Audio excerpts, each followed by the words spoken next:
ಪಕ್ಷ ಎಲ್ಲರನ್ನೂ ಬ್ಯಾಲೆನ್ಸ್ ಮಾಡ್ಕೊಂಡು ತಗೊಬೇಕಲ್ವಾ. ಈ ಸಲ ಎಲ್ಲರೂ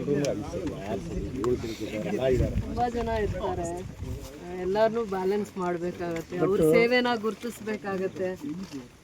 ಜನ ನಿಮ್ದಾಗತ್ತೆ ಅಂತ ತುಂಬಾ ಭರವಸೆ ಇಟ್ಕೊಂಡು ತುಂಬ KGF ಜನತೆ ಎಲ್ಲ ತುಂಬ ನಿಮ್ದೇ ಮುಂಚೂಣಿ ಹೇಳಿದ್ದೀವಿ ಹೆಸರು ಇರ್ಲಿ, ಪಕ್ಷದ ತೀರ್ಮಾನಕ್ಕೆ ಬದ್ಧವಾಗಿ ಗೌರವವಾಗಿರ್ಬೇಕು. ನಮ್ದು ನೆಕ್ಸ್ಟ್ ಫೇಸ್ ಅಲ್ಲಿ ಅವಕಾಶನೂ ಕೂಡ ಕೆಲಸ ಮಾಡೋದಕ್ಕೆ ಕೊಟ್ಟಿದ್ದಾರೆ, ಪಕ್ಷನೂ ಕೊಟ್ಟಿದೆ, ನನ್ನ ಜನತೆನೂ ಕೊಟ್ಟಿದ್ದಾರೆ.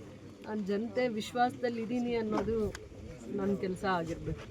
ಅವ್ರಿಗೆ ಗೌರವ ಕೊಡ್ತಾ ಇದ್ದೀನ, ಅವ್ರು ನಂಗೆ ಅವಕಾಶ ಕೊಟ್ಟಿರೋದನ್ನ ಸೇವಾ ಮನೋಭಾವದಿಂದ ಮಾಡ್ತಾ ಇದ್ದೀನ, ಜನಗಳು ನಂಗೆ ಅವಕಾಶ ಕೊಟ್ಟಿದ್ದಾರೆ, ಅದಕ್ಕೆ ನಾನು ಬದ್ಧವಾಗಿದ್ದೀನ ಅನ್ನೋವಂಥ ವಿಚಾರದಲ್ಲಿ ಮಾತ್ರ ನಾನು ಆದ್ಯತೆ ಕೊಡಬೇಕು. ಮಾಡ್ತಾ ಇದ್ರು ನಿಮ್ಗೆ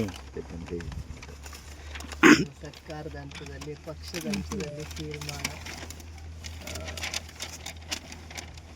ಅಲ್ಲೇನೂ ಅಭಿಪ್ರಾಯ ಇಲ್ಲ.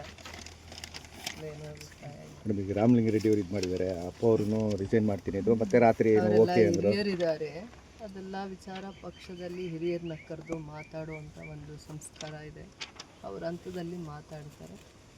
ಸರ್ಕಾರಕ್ಕೆ ಅದರದ್ದೇ ಆದ ಜವಾಬ್ದಾರಿ ಇರುತ್ತೆ, ಅವ್ರ ಹಂತದಲ್ಲೇ ಅವನ್ನೆಲ್ಲ ಬಗೆಹರಿಸ್ಕೊತಾರೆ.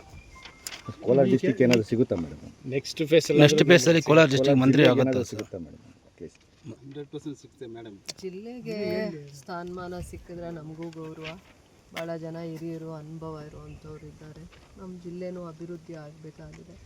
ಜಿಲ್ಲೆಗೆ ಅವಕಾಶ ಸಿಗಲಿ ಅಂತಲೂ ನಾನು ಹೇಳ್ತೀನಿ. ನಮ್ಮ ಜಿಲ್ಲೆಗೂ ಅವಕಾಶ ಸಿಗಲಿ.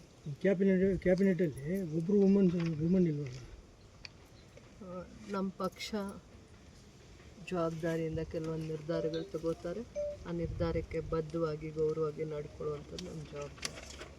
ಮಾರ್ಗ್ರೆಟ್ ಅವರನ್ನು ತಿಳಿಸಿ ನಮ್ಮ ಪ್ರೇಯರ್ ಅದೇ ಮೇಡಮ್.